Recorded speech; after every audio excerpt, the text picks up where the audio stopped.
नमस्कार साथियों, संस्कृति आईएएस के यूट्यूब चैनल पर आप सभी का स्वागत है। मैं हूं चंद्रशेखर।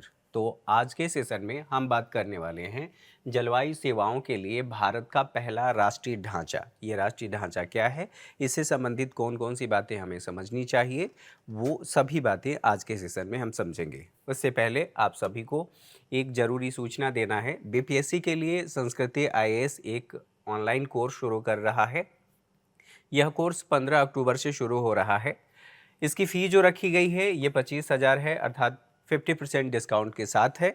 अगर आप एक बार में देने में सक्षम नहीं हैं तो आप ईएमआई के माध्यम से भुगतान कर सकते हैं, अर्थात 3 समान किस्तों में आप भुगतान कर सकते हैं और अपनी पढ़ाई जारी रख सकते हैं। बात ये आती है कि कोर्स में क्या क्या बातें शामिल हैं। तो 500 से अधिक घंटों की कक्षाएं होंगी। साथ ही साथ जो इसकी वैधता होगी, कोर्स शुरू होने से लेकर 1 वर्ष तक आपको वैधता दी जा रही है। लेकिन उसमें सबसे महत्वपूर्ण बात यह है कि असीमित बार देखने की छूट भी दी जा रही है। यहाँ पर प्रतिदिन 2 कक्षाएं होंगी और नियमित क्लास टेस्ट भी होगा। प्रत्येक विषय और खंड का प्रिंटेड नोट्स, क्लास नोट्स आप लोगों को दिया जाएगा ताकि आपके पास एक ठोस मटेरियल हो, आप उसे जब चाहें उठा करके पढ़ सकें। तो इससे संबंधित बातों को हमने समझा। ये अगर अधिक जानकारी चाहिए तो आप इस नंबर पर कॉल कर सकते हैं। ये नंबर है जिस पर आप व्हाट्सएप करेंगे अपनी डिटेल, हमारी कॉलिंग टीम आपको खुद इधर से संपर्क कर लेगी। इसके अलावा ये sanskrithias.com पर भी आप विजिट करके जानकारियां ले सकते हैं। इससे संबंधित जो कुछ भी जानकारी है वो आप ले सकते हैं। तो चलिए देख लेते हैं क्या बातें यहाँ पर बताई गई हैं। तो why India is launching a national framework for climate service. यहाँ पर क्लाइमेट सर्विस की बात है। ये क्यों लॉन्च किया गया है, ये बात कहा जा रहा है। तो द हिंदू में ये खबर प्रकाशित हुई है। ये चर्चा में क्यों है? दरअसल भारत जलवायु सेवाओं के लिए एक राष्ट्रीय ढांचे की शुरुआत कर रहा है। इसका उद्देश्य ये है कि जलवायु परिवर्तन से जो भी चुनौतियां उत्पन्न हो रही हैं, उन चुनौतियों का समाधान करना या उन चुनौतियों से निपटना। बात ये आती है कि जलवायु कहते किसको हैं? तो दरअसल दीर्घकालिक अवधि तक किसी स्थान विशेष के मौसम को जलवायु कहा जाता है। अब बात आती है जलवायु परिवर्तन क्यों हो रहा है। तो जलवायु परिवर्तन न केवल मानवीय कारणों से बल्कि प्राकृतिक कारणों से भी हो रहा है। जो कुछ भी हम कार्बन इमिशन कर रहे हैं उसका प्रभाव नकारात्मक हो रहा है और जलवायु परिवर्तन का वो कारण बन रहा है। प्राकृतिक आपदाएं भी हैं, प्राकृतिक कारणों से भी ये समस्याएं उत्पन्न होती हैं। हालांकि हम इसमें डिटेल में नहीं जा रहे हैं क्योंकि कई वीडियो में हम लोग जलवायु परिवर्तन क्या होता है और उसके कारक कौन कौन से हैं, प्राकृतिक कारक और मानवीय कारक, सबके बारे में हमने चर्चा किया है। तो यहाँ पर ये समझ लेना ज़रूरी है कि इसके प्रमुख बिंदु क्या है। तो यह देश का पहला अर्थात भारत का पहला राष्ट्रीय स्तर का ढांचा होगा।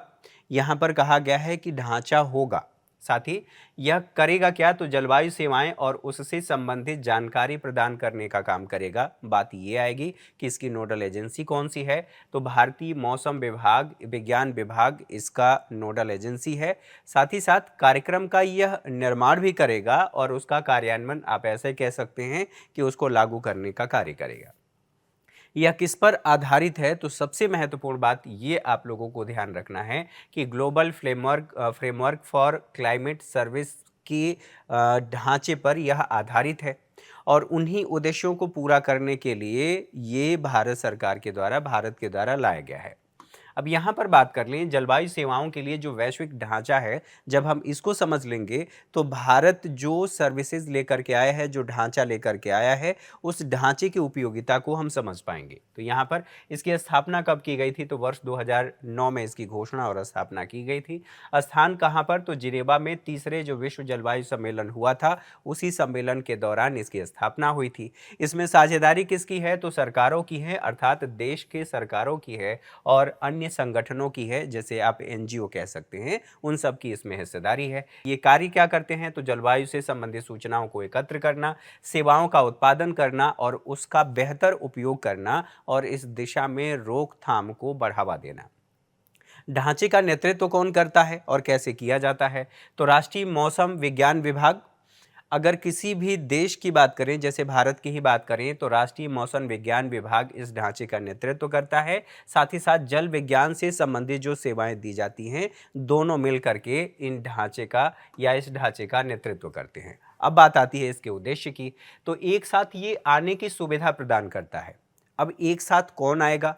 तो जो इस क्षेत्र के हितधारक होंगे। अब हितधारक कौन है? तो जो भी शोधकर्ता हैं, जो इस क्षेत्र में कार्य करते हैं। जलवायु सूचना के उपयोगकर्ता, अर्थात जलवायु से संबंधित जो सूचनाएं प्राप्त होती हैं, उन सूचनाओं का जो व्यक्ति उपयोग करते हैं, चाहे वो शोधकर्ता हों या फिर एनजीओ हों, सबकी बात कर सकते हैं, उनको एक साथ आने की सुविधा देता है। साथ ही साथ यह दीर्घकालिक बेहतरी हेतु कार्य करने की भी सुविधा उपलब्ध कराता है कि अगर जलवायु परिवर्तन की दिशा में और उससे जो चुनौतियां उत्पन्न हो रही, इस दिशा में आप कार्य करना चाहते हैं, तो आप एक साथ इस मंच पर आ सकते हैं। इसके साथ साथ यह एक अंतर्राष्ट्रीय डेटा बेस से उच्च गुणवत्ता वाले डेटा उत्पन्न करने का कार्य करता है। जब यहाँ पर शोधकर्ता होंगे तो शोधकर्ताओं के साथ साथ अन्य जो उपयोगकर्ता होंगे, इनके पास डेटा होगा तो हम आकलन कर पाएंगे कि दरअसल किसी क्षेत्र विशेष में जलवायु की क्या स्थिति है और उसमें क्या परिवर्तन आ रहा है, पिछले 100 सालों में क्या परिवर्तन आया है, आगे किस तरह के परिणाम देखे जा सकते हैं। तो अगर हमारे पास एक उच्च गुणवत्ता का डेटा होगा जो फिल्टर करके लाया गया है, बिल्कुल सटीक डेटा है, तो उसके आधार पर हम आगे निर्णय ले सकते हैं। ये डेटा कैसा होगा?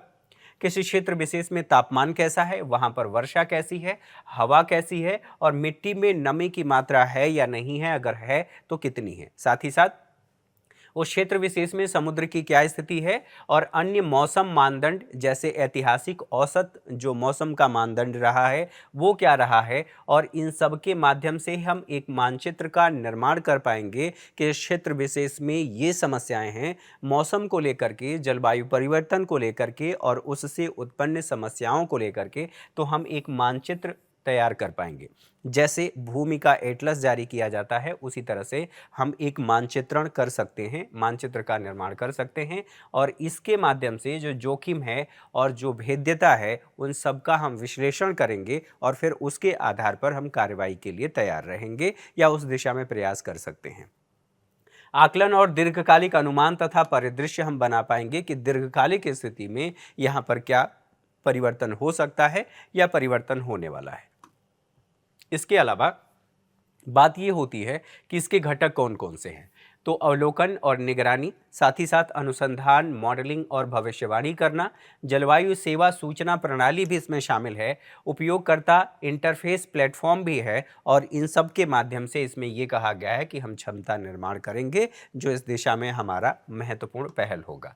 साथ ही साथ प्राथमिकता वाले क्षेत्र कौन कौन से होंगे, यानी कि किन क्षेत्रों से हमें डेटा चाहिए और किन क्षेत्रों को हम जो डेटा उपलब्ध कराएंगे या हमारे पास जो डेटाबेस होगा, किन क्षेत्रों को हम सुविधाएं उपलब्ध करा पाएंगे। जैसे कृषि प्रभावित होती है, अगर जलवायु प्रभावित हो रही है तो कृषि प्रभावित होती है, और कृषि आजीविका के साथ साथ आप ऐसे भी कह सकते हैं लोगों के जीवन निर्वहन के लिए भी होता है, तो यहाँ पर कृषि अपने आप में महत्वपूर्ण है। और खाद्य सुरक्षा, अगर जलवायु प्रभावित होगा तो कृषि प्रभावित होगी, और अगर कृषि प्रभावित हो रही है तो खाद्य सुरक्षा भी प्रभावित होगी। तो ऐसी स्थिति में जो हमारे पास डेटा होगा, कृषि क्षेत्र को हम उपलब्ध करा पाएंगे और देख पाएंगे कि हमें और आगे क्या करने की ज़रूरत है, और उसके अकॉर्डिंग जो परिवर्तन हो रहा है, हमें कृषि प्रणाली में क्या सुधार करने की आवश्यकता है। साथ ही स्वास्थ्य के क्षेत्र में और ऊर्जा के क्षेत्र में भी इसका प्रयोग कर सकते हैं। जल के क्षेत्र में और आपदा जोखिम को कम करने के क्षेत्र में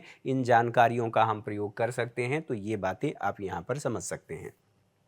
अब बात यहाँ पर आती है जलवायु सेवाओं के लिए जो राष्ट्रीय ढांचा विकसित किया गया है, और इसकी बात कही गई है कि हम इस पर कार्य करेंगे, आगे बढ़कर के कार्य किया जाएगा। तो वैश्विक ढांचे के अनुकूल है, और वैश्विक ढांचा अभी हम लोगों ने देखा उसी के अनुकूल है। अब बात ये आती है कि इसका स्वरूप कैसा है, तो यह बहुहितधारक मंच होगा। बहुहितधारक का मतलब इसमें सरकार होगी, राज्य सरकार और अन्य जो एनजीओ इत्यादि जो नागरिक सेवा संगठन हैं, वो सब भी इसमें शामिल होंगे। तो कहने का मतलब यह है कि यह बहुहितधारक मंच होगा।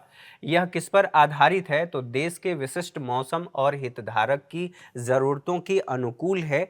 ज़रूरतों के अनुकूल होने के साथ साथ जो जलवायु सेवाएं हैं उनका विकास किया जाएगा और वितरण को और ज़्यादा सक्षम बनाया जाएगा। सवाल यह है कि किसका वितरण, तो जो डेटा है और जो जानकारी हमारे पास एकत्र होगा उसके वितरण की बात की जा रही है। इसमें निर्बाध कार्य मंच लाने की भी कल्पना की गई है, ताकि जलवायु सूचना और सेवाओं के उपयोगकर्ताओं हेतु इसका लाभ उठाया जा सके या उनको इसका लाभ प्रदान किया जा सके।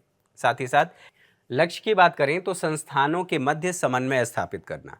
समन्वय कैसा स्थापित करना, तो आप ऐसा सोच सकते हैं और इस तथ्य को आप यहाँ जोड़ सकते हैं कि जलवायु परिवर्तन के क्षेत्र में या जलवायु परिवर्तन को रोकने की दिशा में या उससे उत्पन्न चुनौतियों के समाधान के लिए कई जो एजेंसियां हैं वो कार्य करती हैं। तो यहाँ पर संस्थान की बात कर लीजिए, एजेंसियों की बात कर लीजिए, लेकिन उनमें आपस में समन्वय नहीं है। एक के पास डेटा है, दूसरे को उपलब्ध नहीं कराता है। तो ऐसी स्थिति में अगर डेटा उपलब्ध होगा और उनके मध्य समन्वय होगा तो हम बेहतर परिणाम पा सकते हैं। ऐसी स्थिति में जलवायु का उपयोग हेतु अर्थात जलवायु परिवर्तन के उपयोग हेतु मिलकर कार्य करने की बात कही गई है और इसके लिए एक सह डिजाइन अर्थात सह डिजाइन के साथ साथ सह उत्पाद, संचार और वितरण इन सबको आसान बनाना। एजेंसियों के बीच जो कामकाजी अंतराल है उन सभी कामकाज के अंतराल को अर्थात उन गैप को हम दूर करेंगे। इसमें कौन कौन सी एजेंसियां होंगी, तो केंद्र, राज्य और अन्य एजेंसियां होंगी। अन्य में कौन, जैसे जल विज्ञान, बिजली, नवीकरणीय ऊर्जा से संबंधित जो एजेंसियां हैं, परिवहन से संबंधित एजेंसियां हैं, बांध, सिंचाई और अन्य स्वास्थ्य से संबंधित जो एजेंसियां हैं। आप ये देखेंगे कि स्वास्थ्य के क्षेत्र में भी आप यहाँ पर सोचेंगे कि इसका क्या मतलब है। इसका मतलब ये है कि जो जलवायु परिवर्तन हो रहा है और उससे जो चुनौतियाँ उत्पन्न हो रही हैं, हमारे स्वास्थ्य पर उसका क्या प्रभाव हो रहा है। अगर स्वास्थ्य क्षेत्र से हमें आंकड़ा मिल जाए तो हम इसका बेहतर निवारण कर सकते हैं। परिवहन व्यवस्था, बांध, सिंचाई, इन सब से हमें आंकड़े मिलते हैं और उन आंकड़ों से हम एक बेहतर निष्कर्ष निकाल सकते हैं। तो यहाँ पर ये बातें कही गई हैं। साथ ही साथ यहाँ पर कहा जा रहा है इससे संबंधित प्रमुख क्षेत्र कौन कौन से हैं, तो जलवायु जोखिमों को कम करने में मदद करना, जैसे कृषि क्षेत्र में जो जलवायु के जोखिम हैं, जो जलवायु परिवर्तन हो रहा है, समस्याएं उत्पन्न हो रही हैं, ऊर्जा के क्षेत्र में, आपदा प्रबंधन के क्षेत्र में, स्वास्थ्य के क्षेत्र में और जल प्रबंधन के क्षेत्र में। इसके अलावा अन्य क्षेत्रों को भी जोड़ने की बात हुई है कि समय समय पर अन्य क्षेत्रों को जोड़ा जा सकता है, जैसे परिवहन, पर्यटन और अन्य उभरते हुए क्षेत्र, इन सबको इंटीग्रेट किया जाएगा, जोड़ा जाएगा। इसके अलावा अब बात आ रही है कि एनएफसीएस की आवश्यकता ही क्यों है। आवश्यकता इसलिए है क्योंकि मौसम और जलवायु संबंधी डेटा का आज भी हमारे पास अभाव है। आप ऐसे कह सकते हैं सटीक डेटा का अभाव है। जैसे भूभागों और समुद्रों के पार कई ऐसे अंतराल क्षेत्र हैं जहां का डेटा अभी भी हमारे पास उपलब्ध नहीं है। जैसे अगर हम कहें कि 100 साल पहले का डेटा, तो 100 साल पहले का डेटा न तो हमारे रडार के पास है, न ही उपग्रहों के पास है। स्वाभाविक सी बात है कि जो जलवायु विज्ञान से संबंधित डेटा हमारे पास होना चाहिए वो नहीं है, तो हम अध्ययन सही ढंग से नहीं कर सकते। ऐसी स्थिति में यह भी कहा जा रहा है कि जो हिमालयी क्षेत्र हैं और जो महासागर हैं, वहाँ का भी डेटा हमारे पास सही डेटा नहीं है। तो उपयुक्त कमी अर्थात यहाँ और यहाँ, इन तीनों पॉइंट को मिलाकर के जो कमियां हमारे पास हैं उन कमियों को हम दूर करना चाहते हैं। दूर करने के लिए क्या करेंगे, भूमि और समुद्र पर जो अवलोकन नेटवर्क हैं उनको हम मजबूत करेंगे। और अगर अवलोकन अर्थात निगरानी हम मजबूत कर पाएंगे तो जो बहुत सूक्ष्म परिवर्तन हो रहा है उसको भी हम देखने, समझने और उसका अध्ययन करने में सक्षम होंगे। तो ये कहा जा रहा है कि डेटा प्रवाह में सुधार होगा। एक विभाग को या एक संस्थान को या एक एजेंसी को कोई डेटा मिला, उस डेटा को सभी से साझा किया जाएगा और सभी साझा करने के बाद उसका अध्ययन करेंगे। अध्ययन करने के बाद एक निष्कर्ष पर पहुंच सकते हैं, अर्थात जलवायु पूर्वानुमान की प्राप्ति हम कर पाएंगे। साथ ही मौसम और जलवायु मॉडल को चलाने में हमें सहायता मिल सकती है इन सभी के माध्यम से। एक और बात यहाँ पर कहा जा रहा है कि ये तो बात ठीक है, क्या किसी अन्य देशों के पास इस तरह का फ्रेमवर्क है या ढांचा है, किसी अन्य देश ने विकास किया है? तो जो 2009 में एक समझौता हुआ था और जो रूपरेखा लाया गया था, या आप ऐसे कह सकते हैं कि जो घोषणा की गई थी, उस घोषणा के बाद विश्व के कुछ देशों ने ये फ्रेमवर्क लॉन्च किया था। कौन कौन से देश हैं, जैसे स्विट्जरलैंड है, चीन है, जर्मनी है और यूनाइटेड किंगडम। इन सभी देशों ने, भारत बाद में कर रहा है, ये देश पहले ही इससे संबंधित एक फ्रेमवर्क लॉन्च कर चुके हैं। तो इससे संबंधित बातों को हम लोगों ने समझा। आज के सेशन में मेरे साथ इतना ही। अगली क्लास में मुलाकात होगी। तब तक के लिए नमस्कार। Thank you for watching.